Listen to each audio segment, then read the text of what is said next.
you need be voiced. Your mind speaks to us. Welcome everyone to Kiss Meets the Podcast 4K, the Crazy Kiss Countdown. I am one of your hosts, a guy who wants to rip his ears off after listening to this week's album.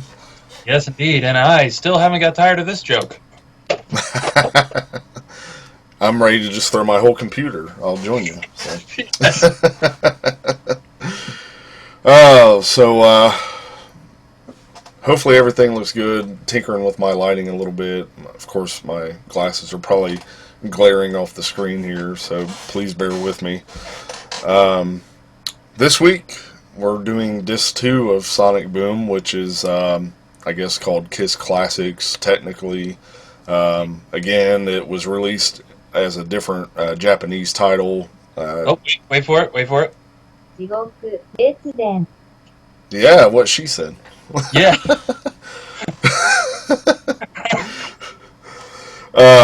No chance of saying that. Absolutely. And just for those who may be unfamiliar with what this is, basically it's just a greatest hits compilation, but they went into the studio with Eric and Tommy, re-recorded all the songs, and from what, I'm not 100% on this, but what I understand is they kind of mostly did this for licensing rights, because something along the lines of whatever the licensing issues are with the original tracks, they don't really have the right to use them or whatever. And so if you ever notice, if you hear a Kiss song, like in a movie, TV, arenas, things like that, they tend to use these versions, the re-recorded versions. And it seems like I heard at one point that is why they mainly re-recorded these songs. That makes sense. I'll say Def Leppard did a similar thing with a few of their songs. But I wasn't sure. I actually hadn't heard anything about the Kiss stuff, whether it was that same problem or whether they were just like, yeah, why not? Yeah. They probably figured, let's get Eric and Tommy officially on, some of those tracks. Probably, I don't know. Yeah. Wanted to take a quick second before we get into that, just kind of share a few recent pickups that I've had, vinyl-wise. Of course, everyone that's, big into the whole, vinyl record store scene. Last weekend was Record Store Day. Went down to a shop in Cincinnati called Everybody's Records. Great shop, check it out, I recommend it. Cool metal section, and also they got some really cool Kiss stuff around that store, man. I kept noticing some posters that I had never seen before, and I remember one time they used to have the unmasked promo cube, but it's gone, so I don't know what happened to that. But anyway, went down there, of course, mainly for the Record Store Day stuff, kind of, looking at some of the titles I had in mind. So, of course, I had to go check out the Kiss section, and that was kind of a bad thing to do. Lo and behold, they had a really nice selection of stuff. They had some bootleg stuff, which made my jaw drop, because, you never really find that stuff out, just in the wild. And, they had the new 45th anniversary edition of the first album, that's on the clear vinyl. Didn't pick that up yet. I was thinking about it, but I don't know. But anyway, I went ahead and grabbed the Kiss World that just got released on vinyl. Not even sure why I needed this. It's obviously, everyone knows it's just another greatest hits compilation again. But, it's a 2-record set. I haven't even opened it up yet, so I'm not sure if this is the colored version or what. It's a cool track listing. A lot of, definitely covers the whole career. And I figured, why not? It's kind of cool to have, at least the packaging. And it's nice to just throw on a random mix. So then, when I stumbled across the bootleg stuff, there was a few others there I'd like to grab, but the one I went with this time, it's called Blitz Japan 77. And it's basically kind of a live compilation of the stuff they did over there in Japan. I mean, some great photos there. Nice glossy cover. It covers April 2nd and April 4th shows mainly, from what it looks like. Says it was limited to 500 copies. Haven't even really looked at this much yet, but this is one of the inner sleeves. That's pretty sweet. Nice and glossy. Yeah. Live shot. And I believe that's it, yeah. And then just the vinyl itself, I believe it looks like it's some sort of color, but just thought I would share those a little bit. It's recent pickups. So definitely want to get back down there, and they had a couple others. There was another Japanese bootleg. There was one from '95, which I'm thinking was either the convention show or maybe the Kiss My Ass tour, so I'm thinking it's one of those two. But there were a few others that I'd definitely like to get back down there and grab. So, pretty cool. I haven't even spun any of those yet, obviously, but cannot wait to. Probably going to do that this weekend sometime.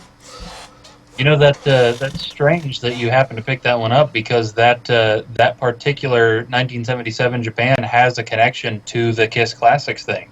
Oh, really? Yeah. So when the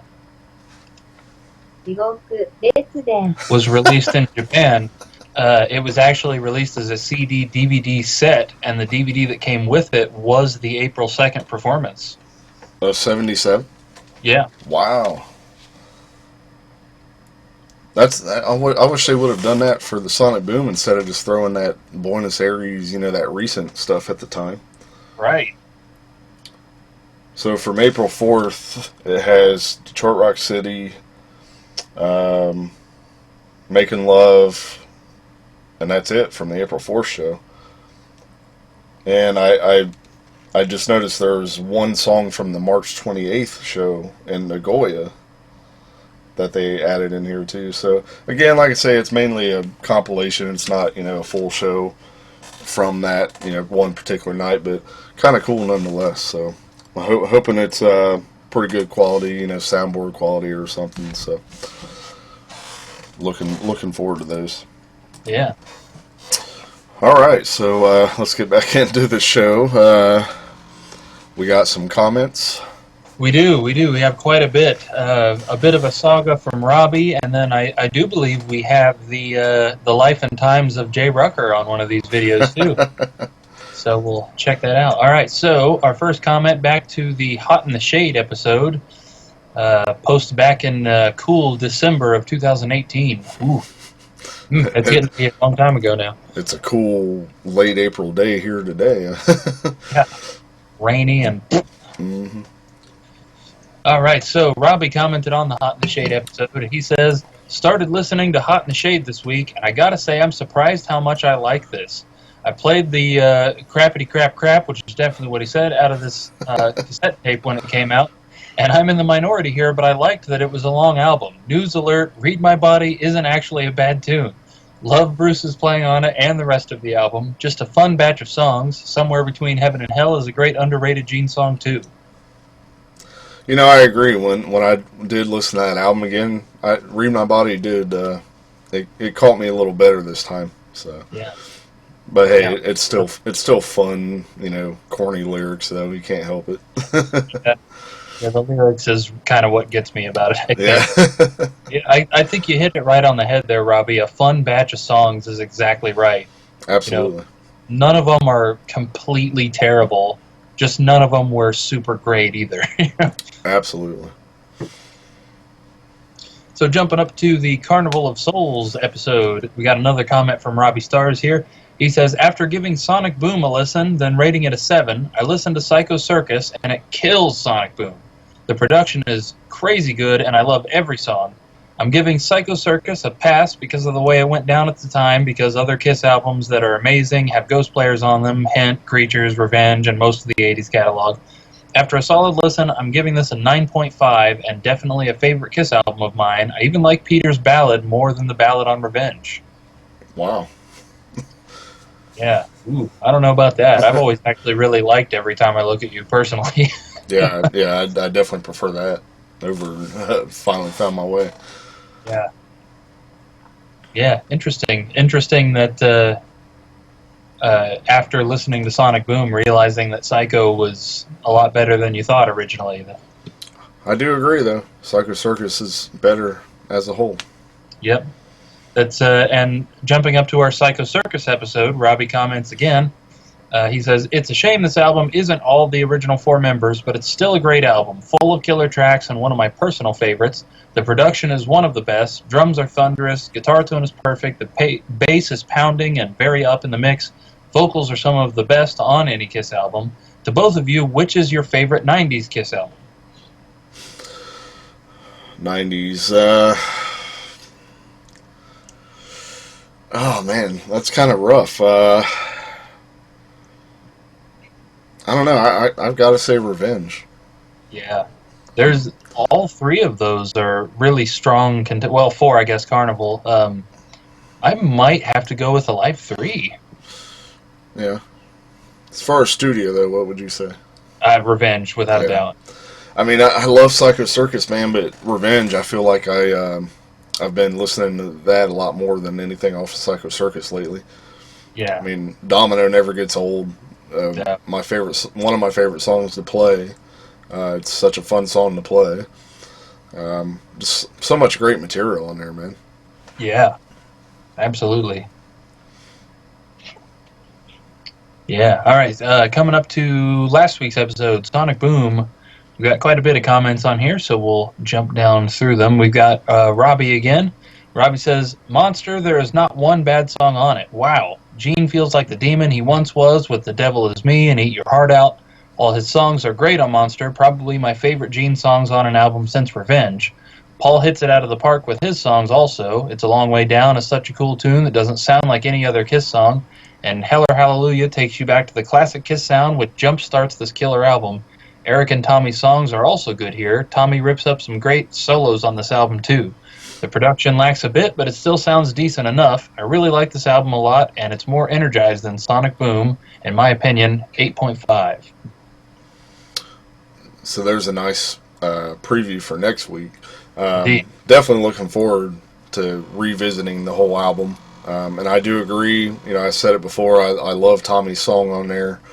And I do, and I said Sonic Boom, it did change my mind. It is a very listenable album, but so is Monster in my opinion, and I still give that edge to Monster.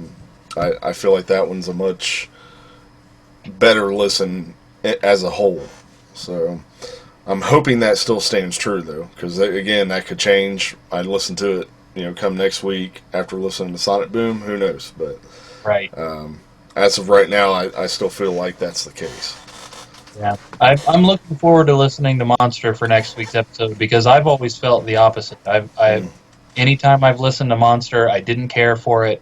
Generally, I thought it felt like B songs that got cut off Sonic Boom, and they just were like, let's do it anyway. So I'm hoping the listen next week will change my mind about that. Mm-hmm. Next comment down here is from Rain in Adamstown. And this is regarding Sonic Boom. He says, what a great album this is. To be honest, after the disaster Psycho Circus, I thought Kiss was finished. I was wrong. Not one bad song. I like the production. Sonic Boom is a 9. I love all the songs. Every time I listen to this album, which is very often, I have a smile on my face, and that's the best thing music can do. He then gave us his list for Sonic Boom. Some highlights here. He says his number 10 was When Lightning Strikes, and he notes, very good job by Spaceman. His top 3 for this album were Russian Roulette, Modern Day Delilah, which he notes fantastic opener, rock and roll over style, and his number 1 was Say Yeah, which he notes top 10 Paul song, hope they keep it in the set list. He also says, you are right, of course, No Leaf Clover is one of the best Metallica songs. Rick Springfield with an orchestra, top rock strings, maybe not bad. Saw Rick a couple of years ago at Sweden Rock Festival. It was good. Hits, hits, hits. Monster, and then the final studio album rating list. Can't wait. Yeah, Rick Springfield with an orchestra. Yeah, interesting. It drew a crowd, believe it or not. Yeah. I got a couple of comments here from Brad Holderman. He says, Sonic Boom is an 8. Eric and Tommy catch a lot of flack for wearing the cat and spaceman makeup, which this album effectively made official, but they are employees and I'm sure they had little to say about it. I also know that the makeup at this point was contractual to the characters rather than band personnel, but looking back, as with Eric Carr and Bruce Kulick, Eric and Tommy have been reliably contributable to the band. I think Paul and Gene dominated too much throughout the entire history of the band, but they are letting Eric and Tommy in there. Mm-hmm. Yeah, it's, these days it's like the way it is. It's like I hate to use the term a brand, but that's kind of what those makeup designs have become. Yeah. It's not about, the person's, background and where they come from and what represents them necessarily. And, and I hate to say that, it's no different than like Pepsi or, Coca-Cola, anything like that. If you're working for Pepsi, you're going to be wearing that logo. And, you can't choose to walk in and wear some other logo that you feel like wearing. And unfortunately, that's how it is. Right. Yeah, I've always understood and at least pretty much agreed with their reasoning on that, about it being more about the four personalities rather than the actual people. But yeah, I gotta say, had it been me in their shoes, I don't think I would have made the same decision. Yeah. Then again, I'm just some nobody from the cornfields of Ohio, multi-millionaire. So, of course, it would have been a whole different story had they had been disrespectful about it and right. I don't care about those guys. I'm the one doing this now, that kind of thing. But again, it's basically just a uniform is all it is now, unfortunately. I mean, we all know, deep down what those characters really mean and why they were chosen as those characters in the first place. And at least playing wise, hey, they're doing a great job. I don't know how many times we've gotten into that, but no problems with Eric and Tommy on my end. Nope, not a bit. And a matter of fact, I might as well throw this in. We're like 3 weeks out from the Indie Expo at the time of this recording. Tommy's going to be there again. Looking forward to meeting him again. Really nice guy, down to earth. I'm kind of excited. They just announced one of the guys that was in Detroit Rock City, the guy that played Trip, is going to be at the expo. That's pretty cool. I was hoping one of these years they'd finally start getting some of those guys at the expo. I'd love to see, like, if they can get a hold of people that were in like Phantom or something. That would be amazing. So another good thing added to the expo there, and can't wait.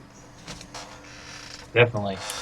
I didn't realize it was so close. You texted me about that the other night, and I freaked out a little bit. I was like, oh no. Yeah, I know. I started looking. I was like, oh crap, and I need to get our room booked, and then we still have to order our tickets, but going to take care of that next week, hopefully. Yeah. Well, for sure. Right. Yeah. All right, so we've got another comment from Robbie here. He says, yes, Nobody's Perfect sounds similar to Let Me Know. Russian Roulette sounds like Burning Up with Fever.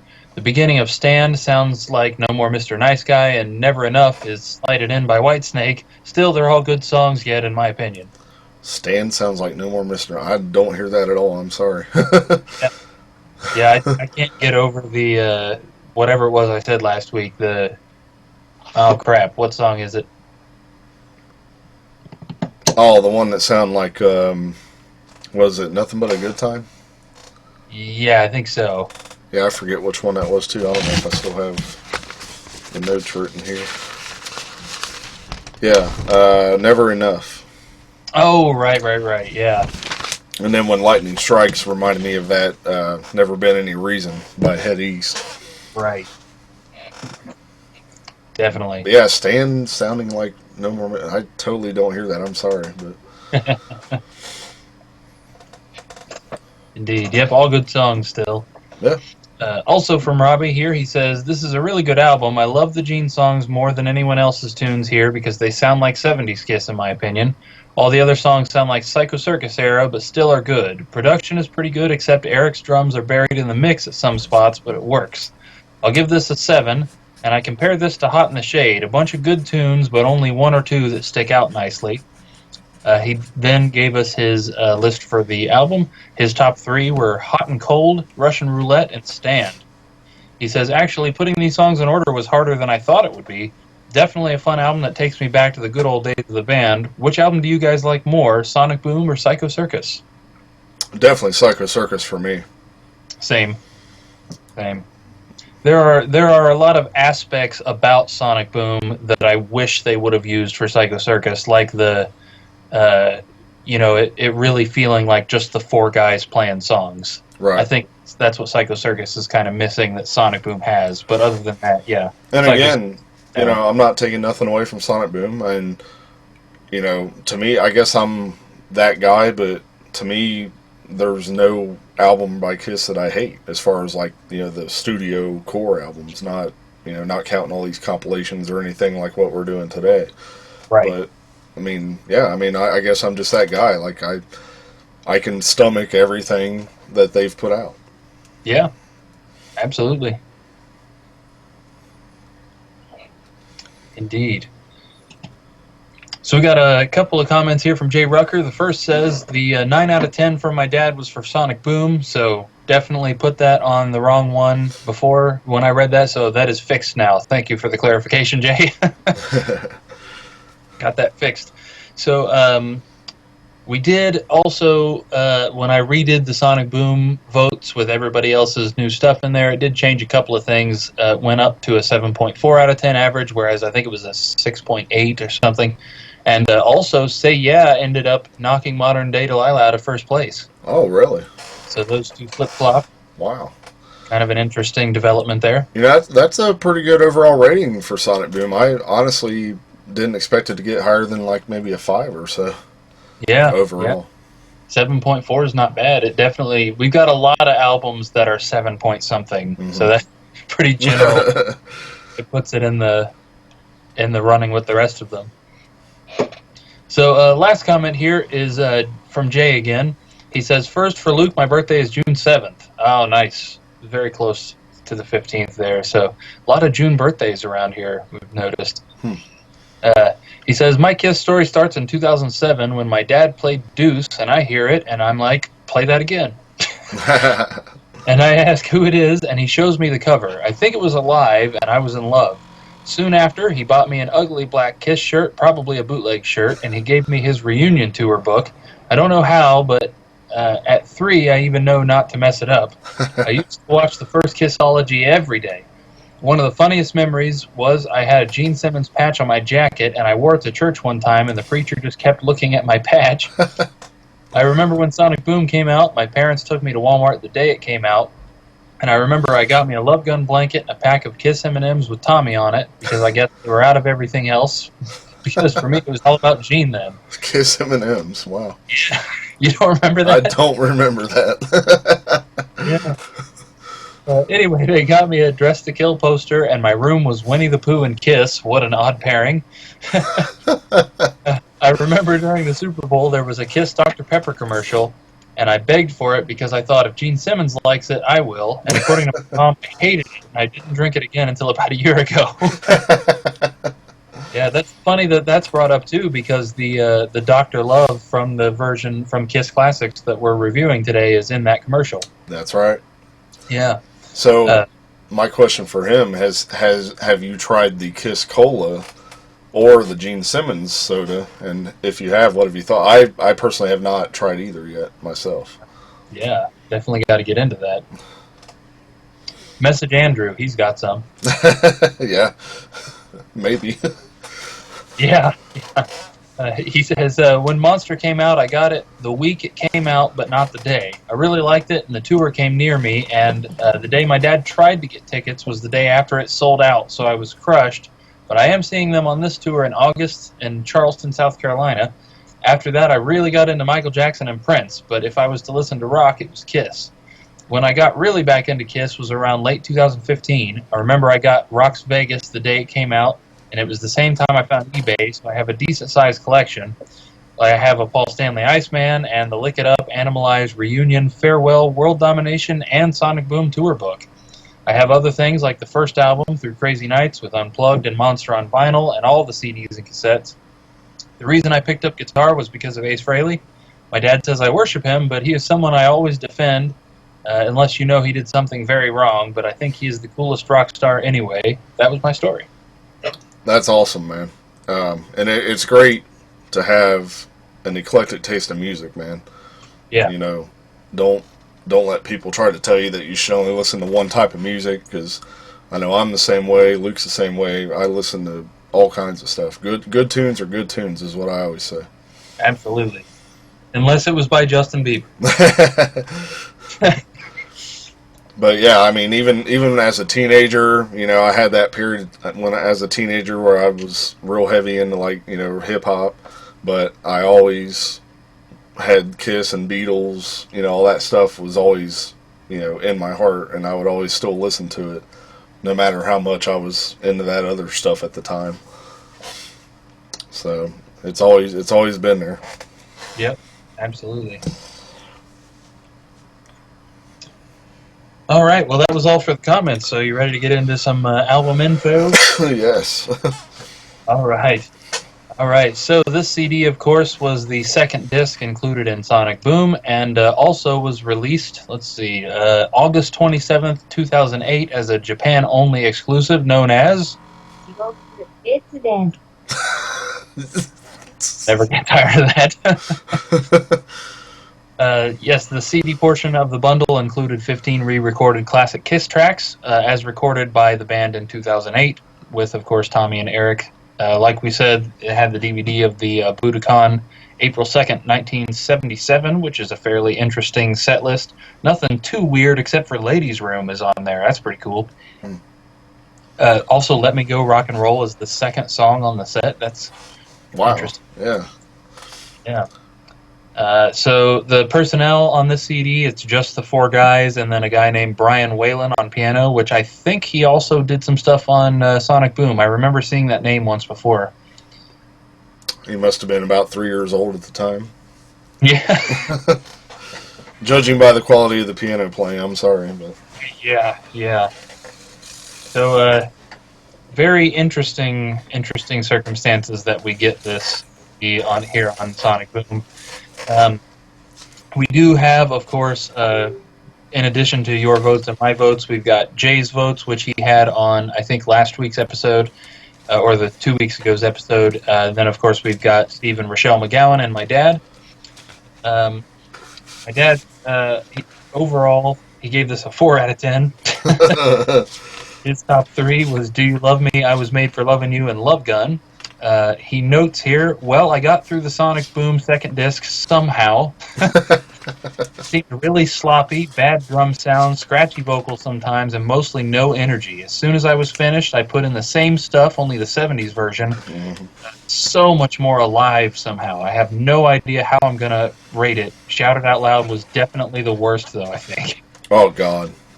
Yeah, one of. Yeah. Yeah, I sympathize there with the no idea how I'm going to rate this. Well, first of all, discuss what came with the Sonic Boom version of the CD package as far as the DVD. Right, so that was a thing in Buenos Aires, right? Mm-hmm. Let me look up the Wikipedia for that really quick.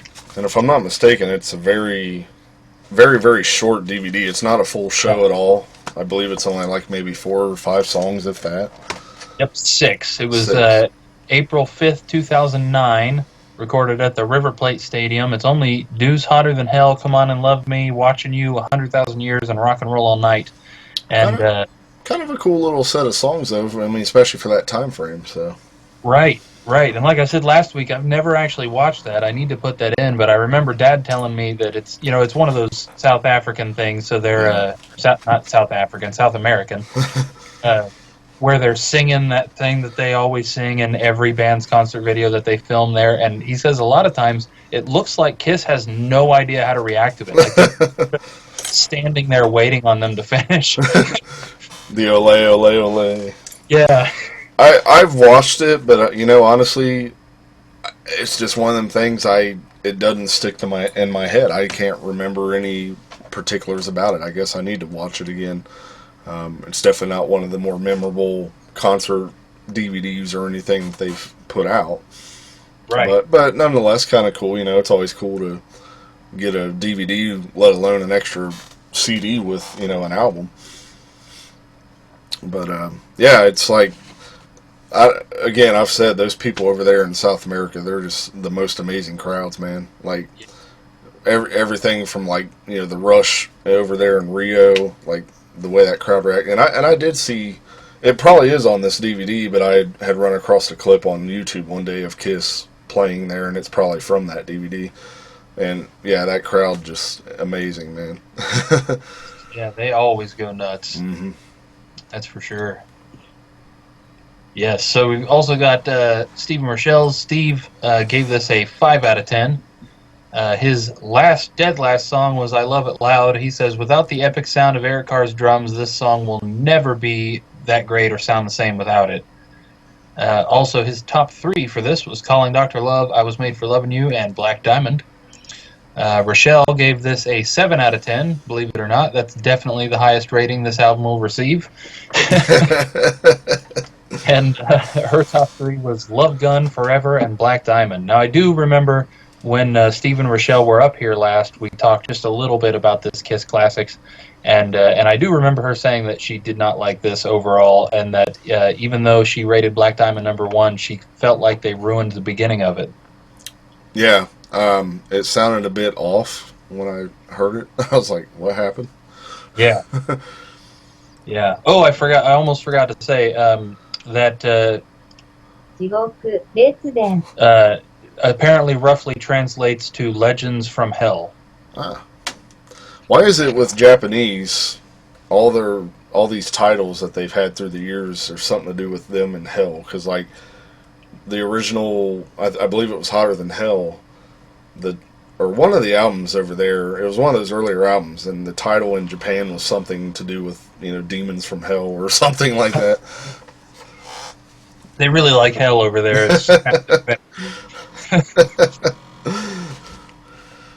Yeah, nothing says demons from hell like Samurai Son. Yeah. Woo! So we're gonna skip that one. Yeah, thankfully that wasn't a full album. Yeah, I think I put that on the list of extras, like as a little side piece. Don't Touch My Ascot, and which is worth reviewing just for Don't Touch My Ascot, which is clearly the best song that has ever been or will be. And that's only partially sarcastic. And that girl group does a cover of Rock and Roll All Night on that EP, which is god awful. Oh, yeah. Anyway, back to another bad collection of songs. Yes. I don't know. So what I'll say before we get into this whole ranking is overall, everything is just too slow for me. I mean, again, none of this stuff, I'm not going to try to pretend that any of this compares to any of the original versions, because they don't even come close. I'm sorry. But, and again, I got to try to find some good in it. And, there were some decent moments here and there that I can, say for some of the stuff, but there ain't going to be many. I will say that. But yeah, right off the start, with the first track, Deuce, I'm just like, man, this is like dragging. And it's just missing all that extra, balls that all the original stuff had, and even the live versions. So yeah, I think that kind of got it there. It's the whole thing lacks energy. Yes. Mm-hmm. Which I think was a problem originally too. They always say those first 3 albums, they feel like that they didn't sonically capture them that well, and I feel like with this, they had the means to sonically capture themselves correctly, but they tried too hard to do it like the originals. Like I think Deuce, it's the same speed as the original album version, and that was one of the problems with the original album version too. It was too slow. Yeah. Yeah, I remember that because I was so used to the live version, and then when I would put on the first album, I'm like, oh man, like that felt slow. And even you can even hear little extra notes like did-a-ding, did-a-ding, and that felt slow, but this version compared to that is even slower. I don't think it is the same tempo from what I can tell. And man, it's just, I don't know. It was worth a shot, I guess. Not sure why they did it, but hey, I guess it's something different. Yeah. All right. You want to start it? Sure. My number 15 on this was Heaven's on Fire. So I'm going to be starting off this with all of the 80s and 90s material because I feel like they botched those way worse than they did the 70s stuff. uh, Especially on Heaven's on Fire, they tried way too hard to get that 80s drum sound and they fell flat on their face. And what's with the beginning? It's like cut off. I noticed that, yeah. I'm like, what is going on here? I will say, I was expecting it to be worse than it was, Paul's vocal intro. Mm-hmm. It wasn't as bad as I thought it was going to be, but it's still, You know? Right. Just the overall production of Heaven's on Fire specifically didn't sit right with me. Mm-hmm. On a lot of the other ones, it felt like they did things to sort of try to replicate the original production-wise, if not maybe enhance it a little. But this one, nothing works. Generally the way they did it. The chorus vocals sound cool. I like the harmonies on the chorus, which they're there in the original, but something about the way this was done kind of highlights that. Right. The solo doesn't sound right. Where, on the original, there were rhythm guitars and then the solo track. On this, it feels like they just did what they do live. It was just all on the rhythm tracks. It didn't sound right. Why go out of your way to replicate the other songs just like the studio version, but not this one? Yeah, yeah. I don't get it. This one just, more than all of the others, fell too much into the middle ground of trying to replicate but failing, and then not even trying to replicate. Like, do one or the other. Absolutely. 15 for me, matching Rochelle, is Christine 16. God, when I heard that piano right at the beginning, I about puked. It just sounds so like a 5-year-old played it. It has no, and then it just sounds too I don't know, bland. Like it's just they recorded it and added no effect to it or anything, like how the original is, and it's too, like, I don't know, present, I guess. It's too forward in the mix, and then again, we can joke, here they are at this age singing that kind of song, let alone re-recording the song, and still saying the stuff that he says in the middle section, and I just, right off the bat, that piano thing just killed it for me. I couldn't wait for this track to be over. Yeah, I think the main complaint with that one, when we get to it, is the piano part too. Yeah. We both noted that same thing. Oh, geez. So, 14, Forever. I remember thinking that this whole thing sounded really auto-tuned, just like Sonic Boom.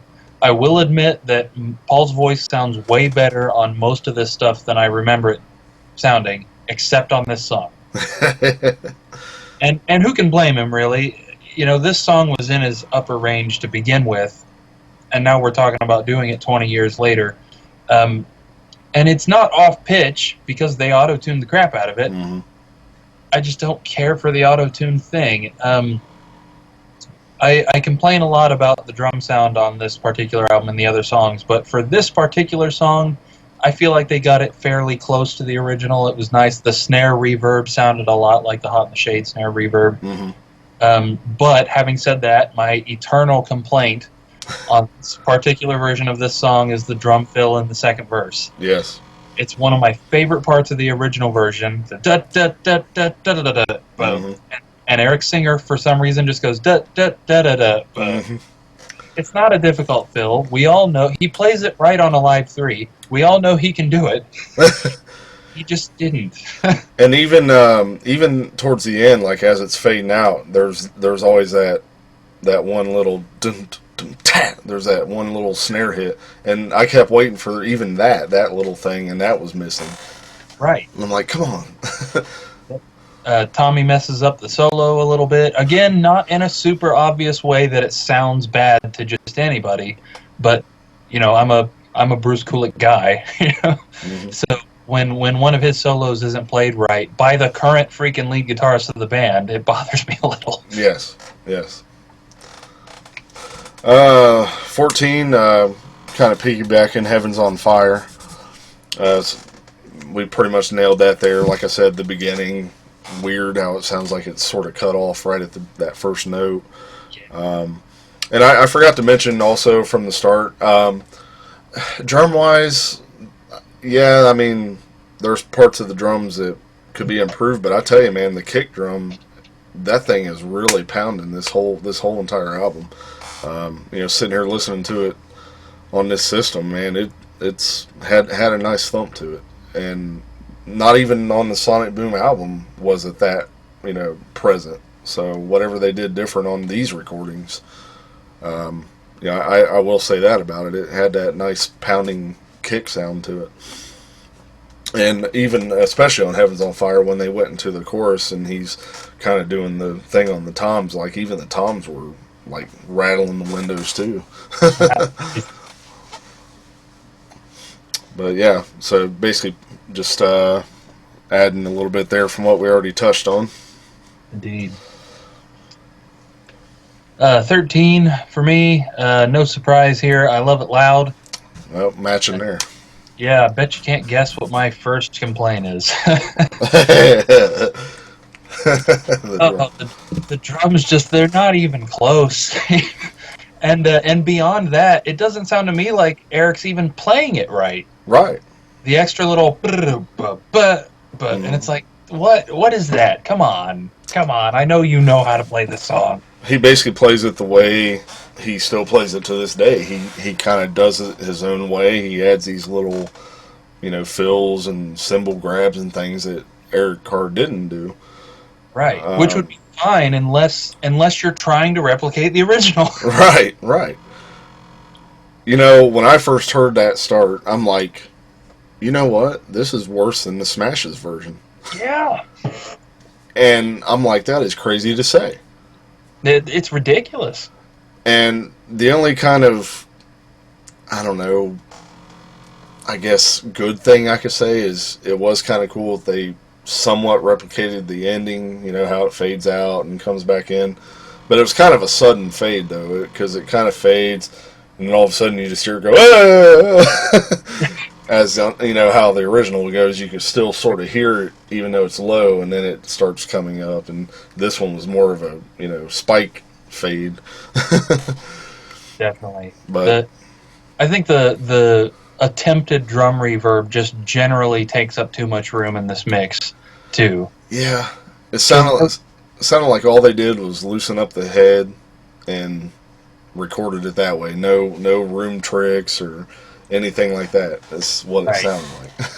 Yeah, it just muddies the entire thing, which is annoying because, I for every version of I Love It Loud we've reviewed so far, I've complained about how the guitars feel like they've got the power sucked out of them. Well, on this one, they don't. They sound like they should have sounded, but it just the whole thing's too muddy for it to matter. Right, absolutely.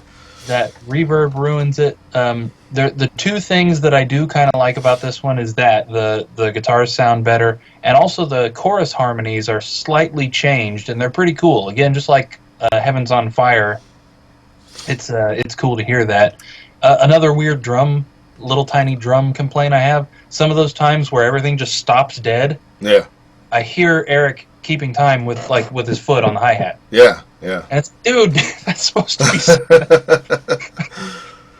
And then like it's a little too nasally, it's that that Gene voice the way it is now, and it's just we can repeat this a lot, but it's missing the balls that the original one has.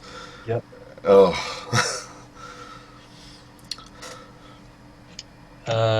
So I guess we just jump right into 12, eh? Yeah. Lick It Up for me. Well, we're mashed again. Yeah. The 80s stuff on this was just terrible. Yeah. I will say the drum sound was a little closer on this one. I didn't mind it as bad. The general production sounded okay on this one. Man, the lead vocal on the chorus is so auto-tuned, though. It's only right now. It sounds so bad. The problem I have with the drums, he's doing too much of just a straight beat. It's like dun, dun, dun, dun, dun.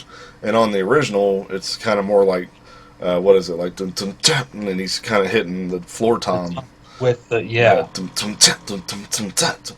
And he's just kind of doing the dun dun dun dun dun dun dun dun dun dun, and that's kind of my main, because it takes away the feel. To me, it doesn't even have the same feel as the original. Right. Again, it's Eric basically playing it his own way. Right. But thank God they didn't record that stupid Who thing on this. That would have been horrible. Yeah. I probably would have turned the thing off if that would have happened.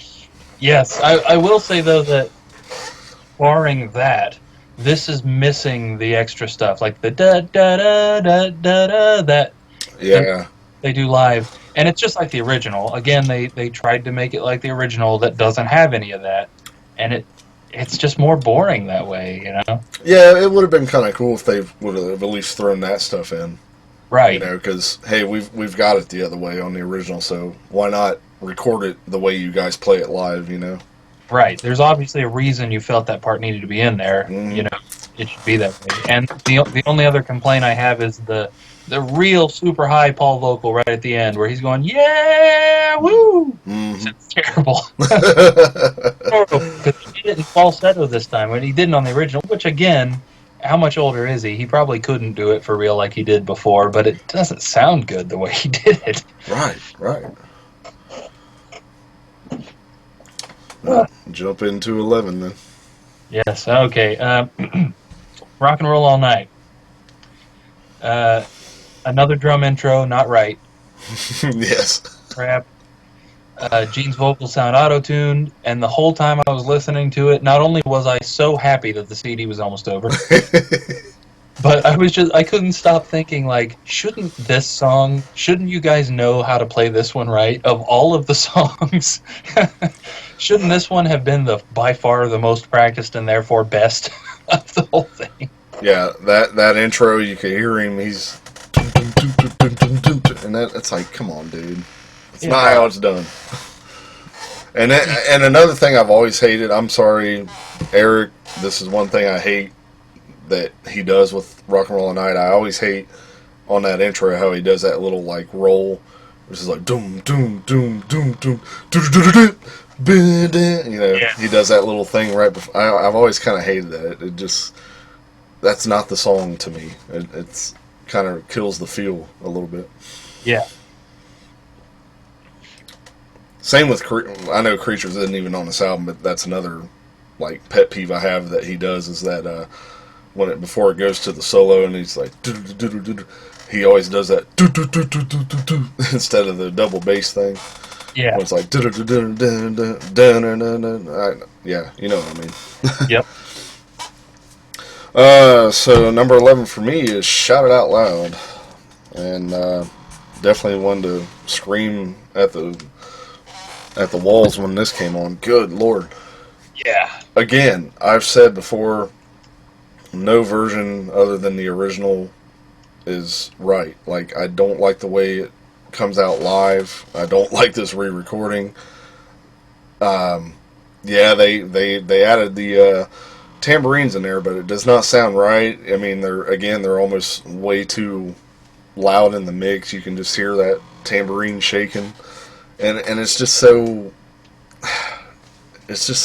bland sounding that and it's so like slow, and I just can't stand it. I'm sorry, but yeah. And Gene towards the end, he does the oh yeah in the wrong spot, and yeah, so that's all I want to say about that. But God, horrible. Oh. Yeah. My number 10, I Was Made for Loving You. There's something weird about the snare on this one, and I did that a couple of times throughout the CD, but this one especially, it just felt like it got buried. They must have tried to change the sound a little bit to match the original again, or something closer. Didn't enjoy it.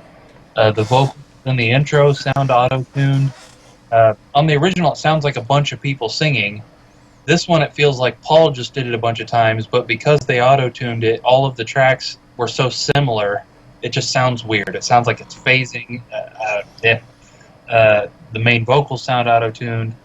Wasn't too surprised that Paul skips out on that super high vocal in the middle. Yep. Couldn't even auto-tune that one right, eh?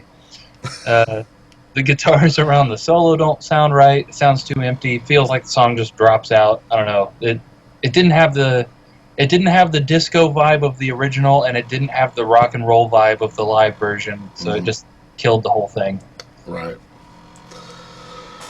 Let's see. Number 10, again, matching Rochelle, is Calling Dr. Love. Something about the way they started the song, the way they played the notes on the guitar, like, it almost didn't even sound like the song right right at first to me. When I heard those first few notes, I was kind of like, wait, what? And then I was like, oh, okay, it's Dr. Love. And again, it's just overall just Gene's vocals aren't there. It doesn't have that, it's just missing that sound, that demonic sort of Gene flavor that the original and the Live 2 versions and all those have. But they just again, they just didn't they just did not nail it. Nowhere close, in my opinion. That's about it. Indeed. My number 9, Shout It Out Loud. The guitars in the intro sound weird. I noticed whoever it is that's in the left speaker, his third string feeds back for a second right before everybody comes in. And that feels like something they shouldn't have left in there.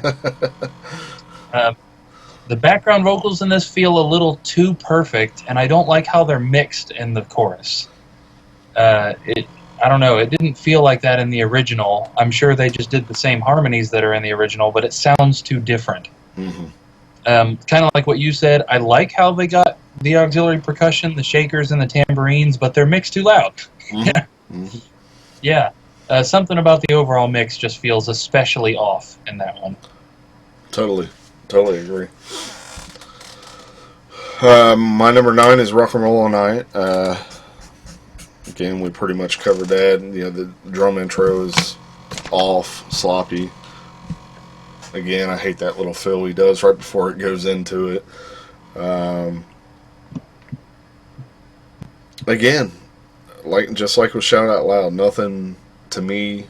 Again, the live version's great, but there was just something about the original studio version that just gets me every time, and it's just perfect.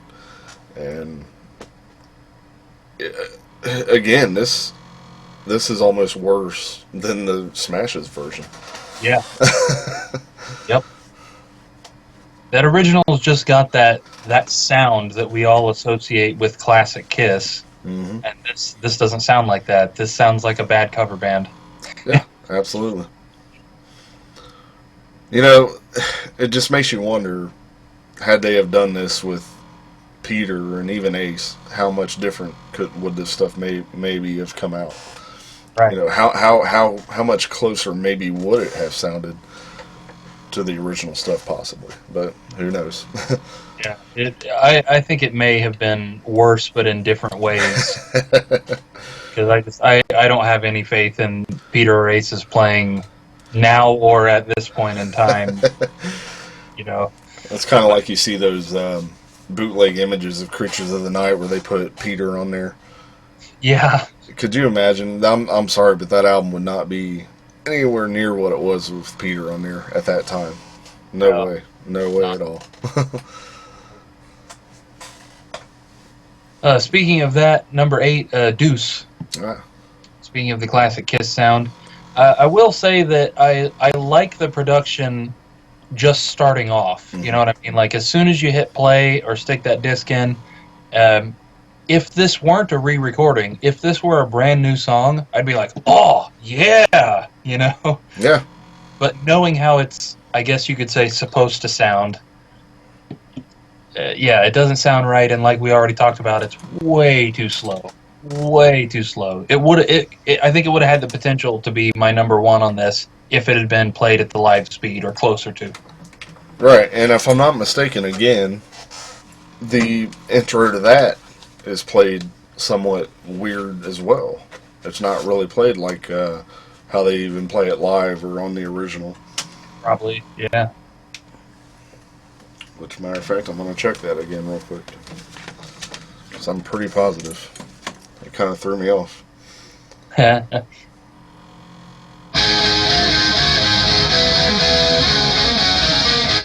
it's like da da da da da da. And Yeah. like on the original and live and everything, it's more like da da da da da da da da da da, and I don't know.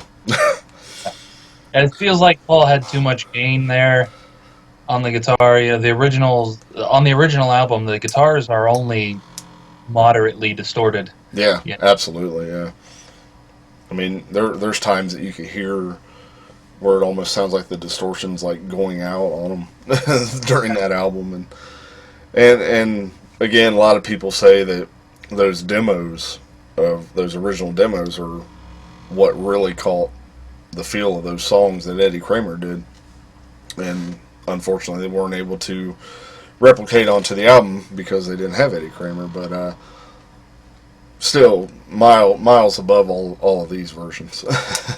yeah. Let's see, number 8, correct?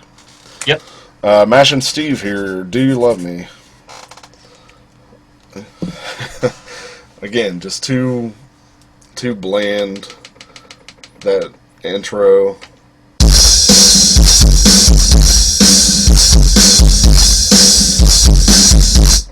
Doing those little snare rolls again. Those aren't there on the original, right? Right. And it's more, really all he's doing is he's got the hi-hat open and doom ta doo doo ta doo ta. On the original it's like, you know, there's extra kicks and it's just, you know, more, there's more into it, like especially on the hi-hat. It's not, you know, I nitpick that kind of stuff, people. I'm sorry. You know, being a drummer, I can't help it. Exactly. You know, or musician, period. We all do that. Yep. But yeah, that just kills me on there. And again, would have been kind of cool if they'd you know, recorded the little things that they add live. You Yep. know, you know what I mean. That would have been cool to have, you know, studio recorded versions of that kind of stuff.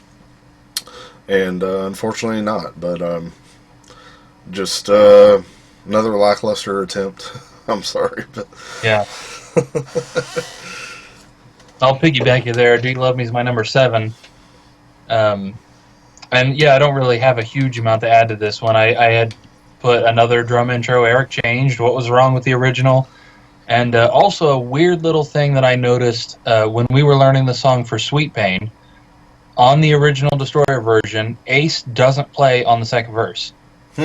And you can tell because it's, you know, Paul on the left and Ace on the right, or maybe it's opposite, one or the other. And Ace's high part that he plays live isn't there on the second verse when everybody else is playing. Now on Alive 2, it's there. He plays through it. And then again here on the re-recorded version, Tommy just plays through it. wow.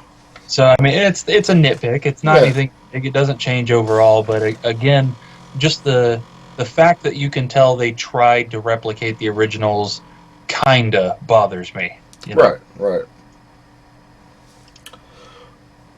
And again, it kind of, I guess maybe it ties into some younger kids. You know, Sonic Boom could have been their first Kiss album, and then that disc happens to come along with it. For all they know, these are more new songs that were added as a bonus. You know, they may not know that right away. Right. So, excuse me. Okay, number 7. Mash and Steve again. Detroit Rock City.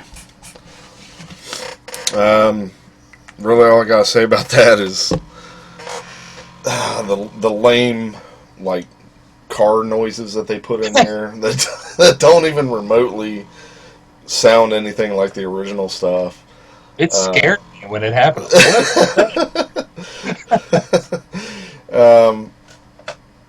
And Paul's overall vocal. You know what? Like, again, as great as the original is, but you know what? That re-record, again, they've re-recorded this a time before this. When they did that re-record for Detroit Rock City, I like that better than this version. I'm sorry. And again, that re-recorded version isn't nowhere near the original. But again, I guess that's the closest thing we had, because it was with Peter and Ace as a re-record, and I like that version better. Mainly, Paul's vocals too. Yeah, this version it just doesn't do it. Nope. Yeah, as far as I know, that's the only re-recorded song they ever did with the original was Detroit. Wow. For that movie, yeah. Now that I think about it. Made more sense then than it did now. Yeah. Yeah. My number 6 here, Christine 16, and I think this one's only so much higher up on my list because it was immediately following those 80s/90s disasters. So it was almost like a breath of fresh air. It was like finally back to stuff that they're being a bit more faithful to. Right. It fit the general production of the Kiss Classic CD as a whole fit the 70s stuff better than it did the 80s stuff.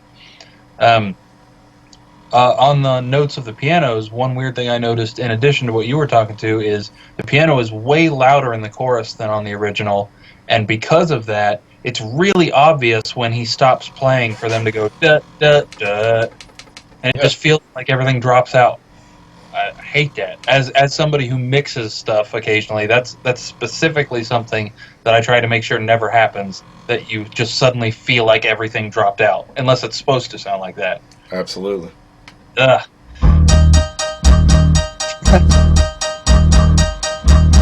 And what's with the little bass note before the piano even starts? I just caught that. It's like da da da da da da. Yeah. Is that not like that on the original? No. Because that is a pickup note, so like rhythmically that's correct, but because on the original it's just right off the start. Dun, dun, dun, dun, dun, dun. Yeah, interesting. Yeah, I don't know. That seems like a weird thing to add. Yeah. Just little things that they probably didn't bother to trim off or something, Yeah. I will say too, as far as one other good thing about this is I forgot how much I like the solo harmonies that are at the end of the song. Yeah. That is something good we could say about that. Yeah. Right. That at least didn't come out too bad. Tommy did a good job of replicating that. It's and it's like overall I hate to make it sound like Kiss was lazy about this whole thing, but it kind of comes off that way. Like they just kind of went in and hurried up and laid all the tracks down and didn't put much time or concentration on cutting out little things that shouldn't be there or whatnot. Right. Number 6 for me, Forever. Kind of surprised it got that high, but I guess the main reason why is because it was kind of a bit of a surprise, I guess, that they chose to throw in a song like that, among all these other songs that are on here. Right. And it was kind of cool, when it first started. Like, wow, they redid Forever, but yeah, like we mentioned earlier, the little nitpicks with the drum stuff, the vocals, all that, the solo. But I again, I had this thought in my head, like, okay, if the purpose of this album was the way I thought I've heard, like to use it for licensing, they probably just did this in the hopes that somebody would throw this in, one of those sappy love movies or something, that you can almost hear it in this version. So, for sure, that's really the only reason it got that high for me, is just kind of the somewhat of a shock factor, if you will. Right. Yeah, absolutely. My number 5 here was Detroit Rock City. I did appreciate that the overall production and sound changed a little bit from Deuce to Detroit, so that you could tell that they were actively trying to make them sound production-wise similar to the original. Mm-hmm. Not too much. It's still clearly set in the modern day, but they changed it just enough. I also, this being the first Paul song on this, this is where I had noted that Paul's voice doesn't sound too terrible here, but I think it's just because, like I said earlier, I remember them being horrible. And they're not horrible, they're not great. But they're not horrible. Again, something about the snare sound I don't like, especially during the little extra snare hits in the verses. You know, the do-do-do-do-do-do-do-do-do. Something about those extra hits, I don't know what it is. The solo doesn't come across quite the same as the original. The original feels epic. This one feels like, here's the solo. Yeah. Mm-hmm. The cool bass part isn't quite as tight as it was on the original, which is disappointing. Which, I mean, again, Gene hasn't played it since then, so it makes sense, but it's disappointing that it's not tight. Right. And possibly my biggest disappointment in this is that they went to the trouble of putting those retarded car sounds in the middle. Where's the car crash at the end? Yeah. Wasn't the car crash at the end? Oh, jeez. No, that car crash came when Rock and Roll All Night came on. That's what that was. That's for sure. Number 5, Hotter Than Hell. And, excuse me, man. I was originally, this was probably going to be within my, least top 5. But I gotta say, man, I give them a little credit for, they kind of pulled off that middle section, that only is on the studio version. And, it's, that one's epic, the way they, the way they made it sound on the original, but they did a pretty decent job on this. I'll give them that, with you can even hear the gong in there. And, yeah.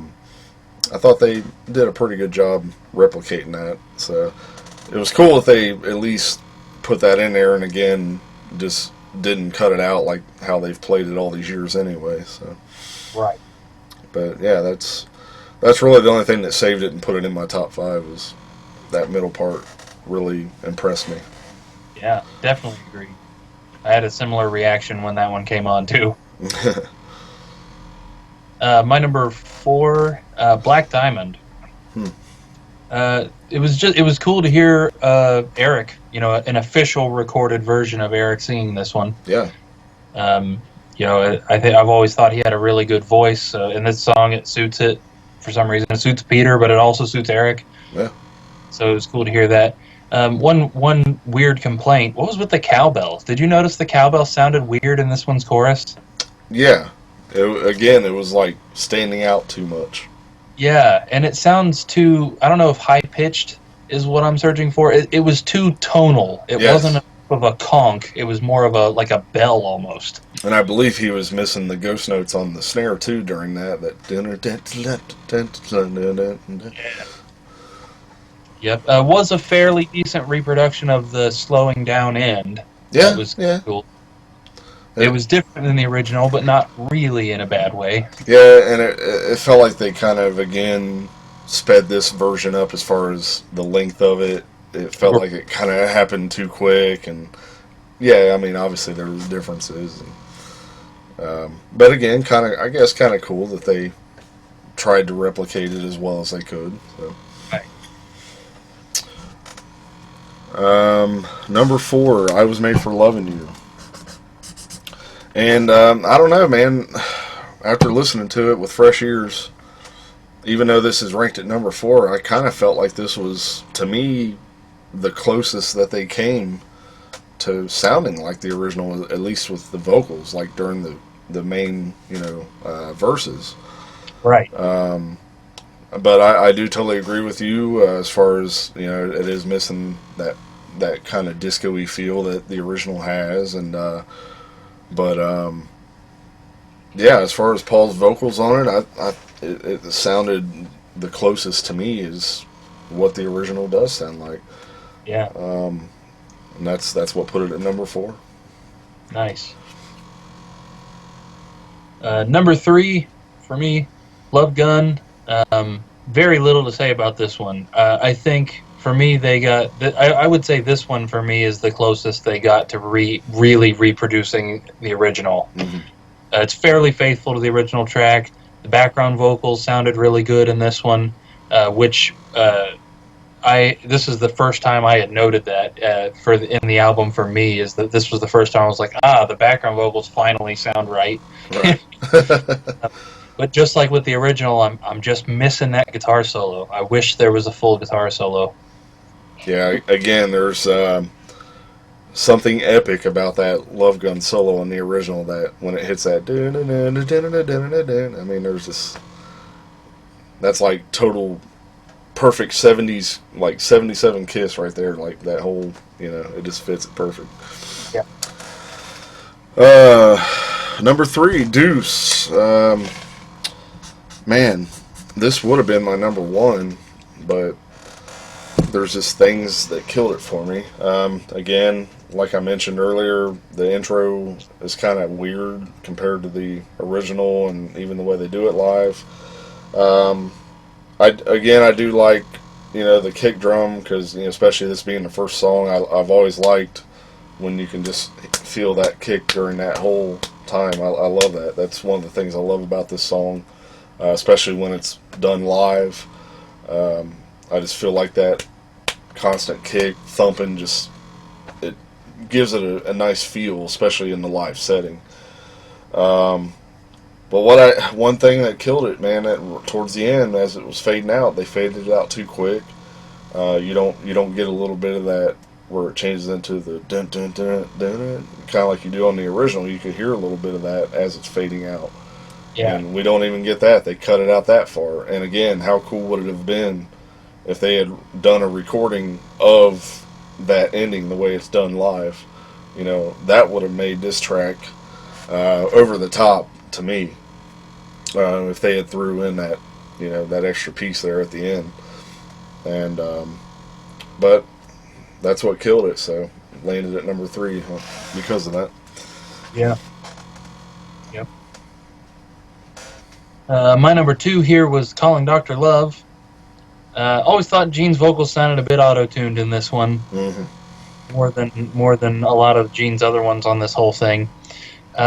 The background vocals, I gotta say, they still sound a bit too perfect, but I do kind of like them. Yeah. They did the female vocal parts, but with them doing it instead. Right. And it fit nicely.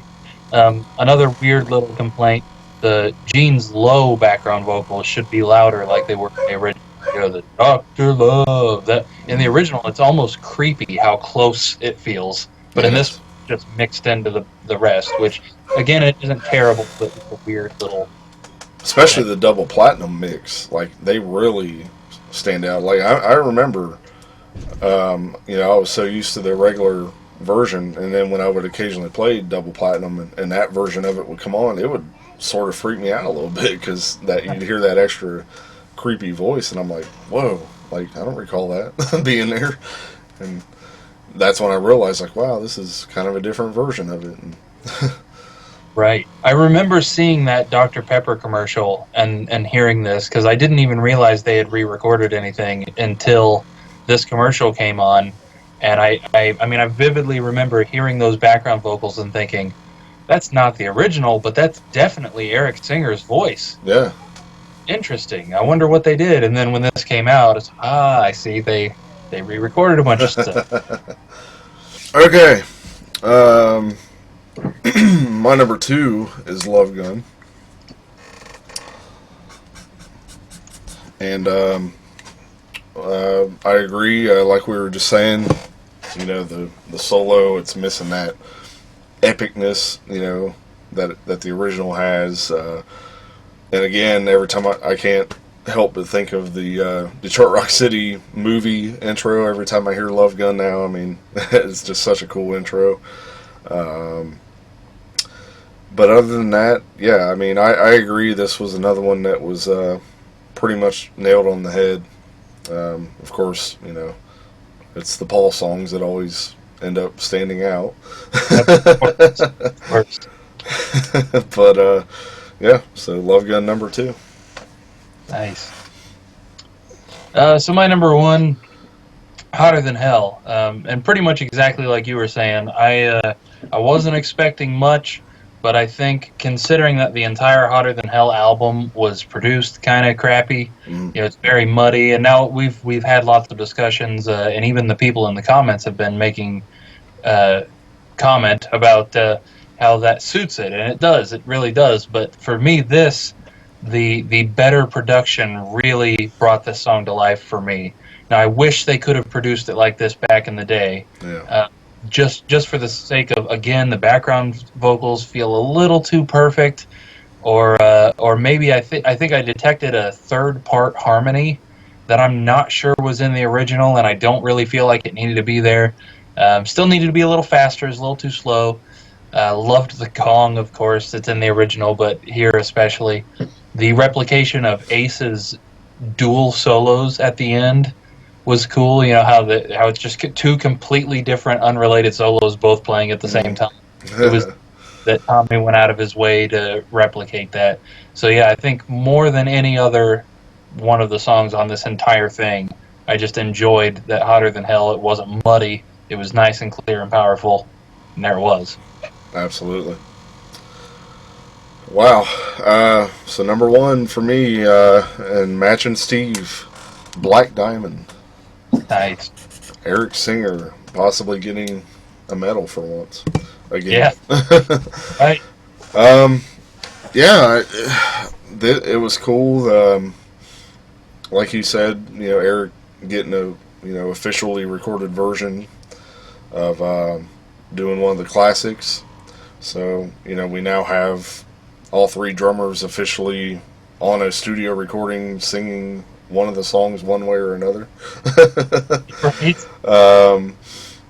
But yeah, the ending was cool to replicate, but I did feel like it kind of tapered off a little too quick, and maybe it's not as easy to do that effect with today's technology versus doing it with tape like they did back then.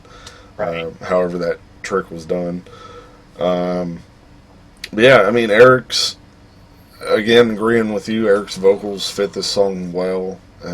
I've always enjoyed the way he performs this song. He's pretty spot on with the drumming. Like I said, just the little tiny things like sounding like he was missing ghost notes, on the chorus part with the cowbell, but that's little tiny things. But really enjoyed this track. I guess it was this kind of also a bit of a breath of fresh air just hearing Eric's voice singing a lead track instead of every song being Paul or Gene. Yeah. So yeah, just really enjoyed this, and thought it was the best done on the whole album. So kudos to Eric, and did a great job. So it I'm not going to say it rivals the original, but it definitely comes close. I will say that.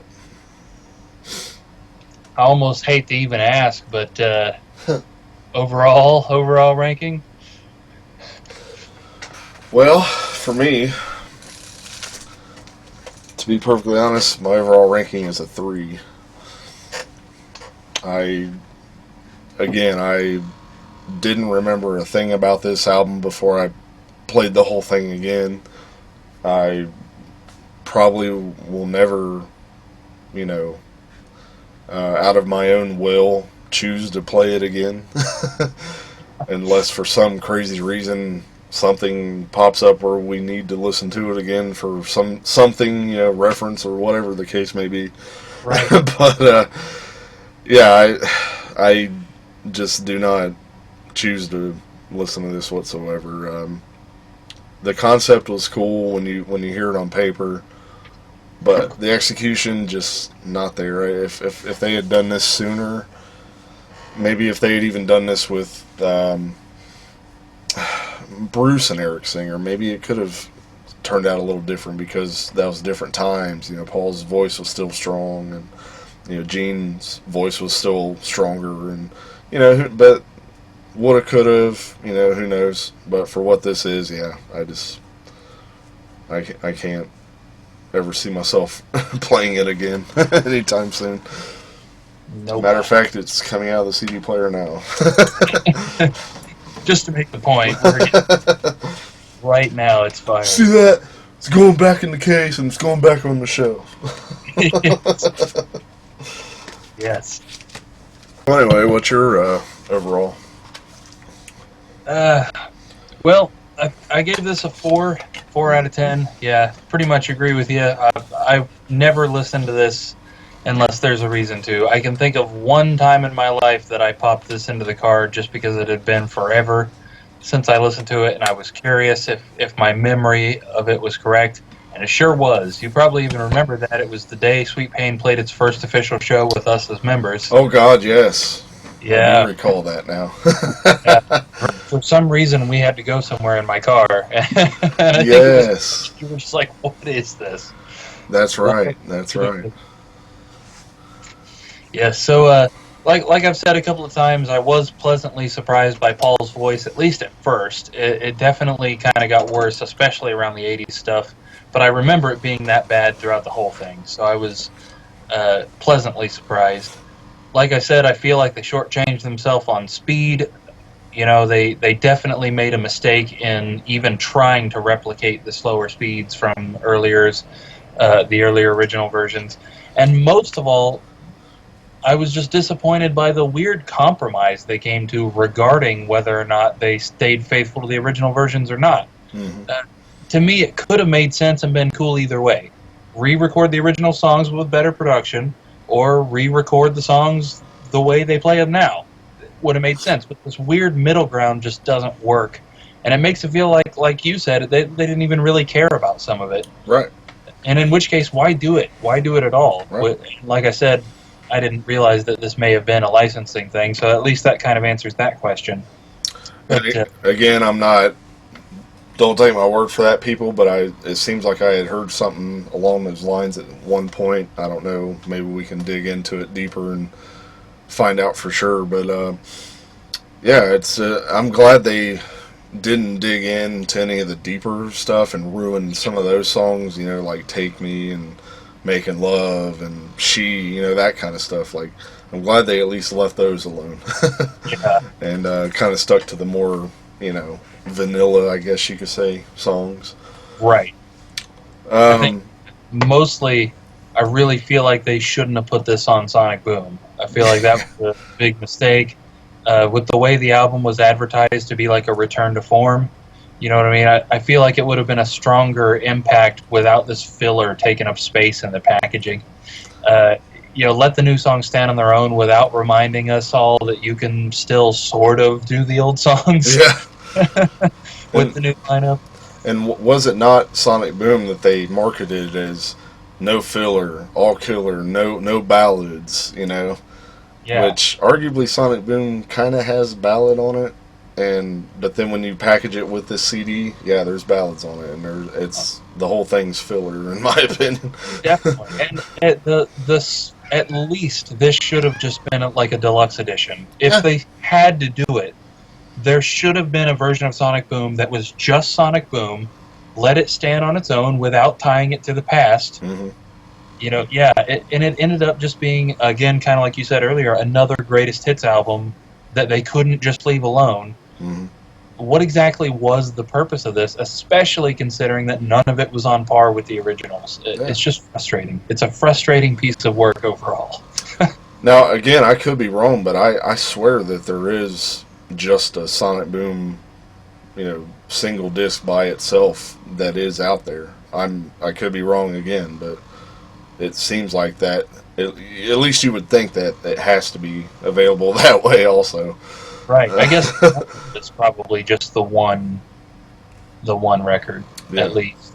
But yeah, that I don't know. It didn't make sense to me then, and it especially doesn't now. So here's a question for you.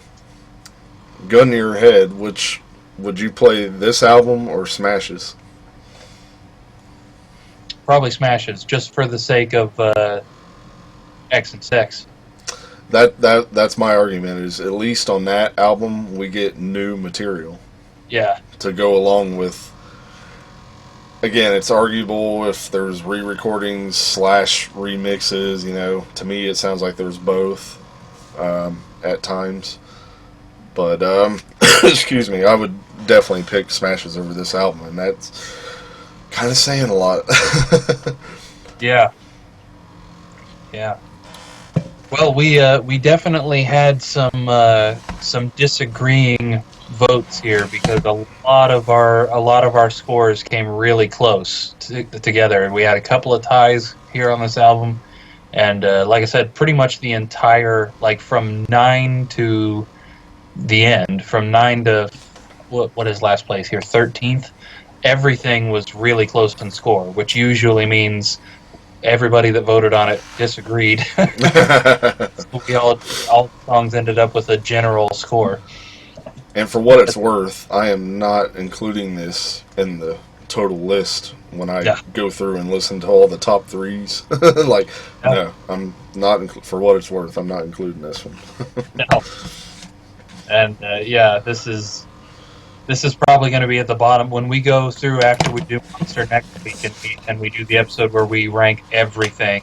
This is probably going to be my dead last. This or You Wanted the Best is going to be right at the bottom. So here's our placings for this album, if you're ready. Alrighty. Coming in dead last place here. Like I said, we had 2 ties here, so our last place is 13th, is Lick It Up. Wow. Tying for 12th place, Heaven's on Fire and Shout It Out Loud. In 11th place, I Love It Loud. 10th place, Christine 16. In 9th place, Rock and Roll All Night. Probably the lowest rating it's ever gotten on one of these. In 8th place, Detroit Rock City. Again, probably the lowest rank. Yeah. That song has begun. In 7th place, Do You Love Me? In 6th place, Deuce. Tying for 5th place, Hotter Than Hell and Forever. Wow. That's what a weird pairing. In 4th place, Calling Dr. Love. And you know what that means, people? That means that Gene got knocked out of the running again. Wow. So our top 3 for this album, in 3rd place, I Was Made for Lovin' You. In 2nd place, Black Diamond. Oh. And in 1st place, Love Gun. Hey, Eric still gets a medal, though. He does, yep. That's one good thing that comes out of this. Hey, yep, not his first medal. He did get half a medal for nothing on Unplugged, but that's, his first official full medal. I mean, I guess it's, kind of a half medal again. I think we did that on the first album. Oh, did we split Black Diamond with Paul? I think so. Not according to this, anyway. Okay, yeah. I mean, I could see where, because Paul just sings that little intro piece. Right. But, yeah, it's definitely mainly, a Peter or Eric song. Right. We did end up with a 4.9 out of 10 average rating, which is not the worst, but pretty close.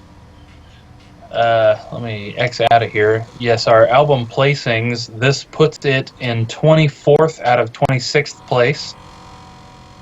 This puts it surprisingly above Smashes and You Wanted the Best. Yeah, we got to flip-flop Smashes, but I agree with the rest of it. It's got a little bit to go. Smashes ended up with a 4.4, so it's got to get at least up to 5 out of 10 to beat Classic. See, looking at it in hindsight, probably not even thinking about this album coming down the line, I probably would have personally gave Smashes a little bit more credit than I did originally on that episode. But just to know that it would at least beat that album out. Right. Right. Yeah, so very, very interesting there. We did have a couple of moves just based on everybody else's votes. Alive 4, for example, went down to a 7.2, whereas it was at a 7.4, which put it in 18th place out of 26. and that's 33 albums, I think, right? This is episode 33. Yeah, I believe so. So yeah, the ties again make it so that there's only 26 places, and then also Psycho Circus got put up a little bit. It's now at a 7.6, whereas it was at a 7.4, putting it in 14th place, tied with Paul's solo album. Nice. Yeah, so some interesting stuff going on, and geez, we're almost done. We've only got one more album to add to this. Yeah, this crazy but awesome journey, man. We're officially at the end of the official Kiss discography next week with Monster. Again, that doesn't mean that's the end of this, venture, because we've planned on jumping into all kinds of other related stuff, the box set, all kinds of just random stuff. I mean, there's going to be some stuff that you're probably going to be like, what? Yeah, I know where I was. When I was looking up the list, there was stuff that I was like, I know, like, I'm looking at, like, 3 Michael Bolton albums. I'm like, oh, God, we really got to listen to those. Yep. And all of Peter's other disasters or solo albums. Yeah, I think out of that kind of stuff, I'm more looking forward to listening to the Vinnie Vincent Invasion stuff.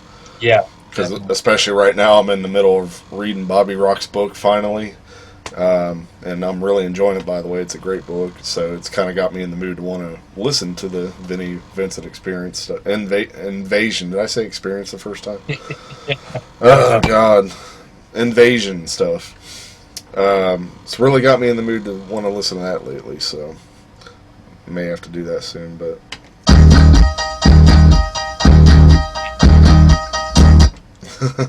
I see. Yep. So much better. Yeah. God, no comparison.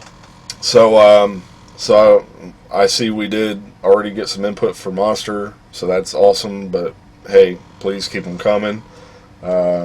This being the final episode of the main discography, let's get as much input as ever. So, not sure if anyone is wanting to guest on this episode or not, but who knows? Maybe we'll have a surprise next week.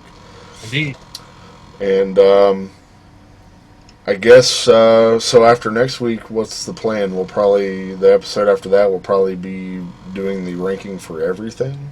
Right, yeah, kind of like a special episode, I guess you could say, where we kind of wrap it all up and. Okay, and then pretty much at the end of that episode, we'll kind of update you guys on what the plan is as far as what's next and that kind of stuff, like where we're going to start and all that.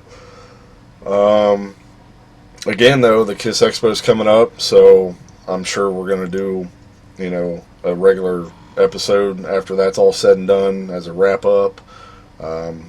Hopefully we can get our buddy Mountainous. I know last year after the expo, the way the time schedule worked out, he wasn't able to get on, but hopefully we can get him back on this year to do a wrap up. Looking forward to seeing him there again, as well as anyone else. And again, let us know if any of you guys are planning on coming, man. We'd love to meet you guys and hang out, all that stuff. So it's always a blast there. Like I've said before, to me, next best thing to the cruise, for those of us that can't really afford it, but it's a cool experience, man. Just meeting people and talking to people like you've known them forever. Just bonding over Kiss and all the cool stuff about that weekend. So that is coming up as well. So again, let us know if you're gonna be there.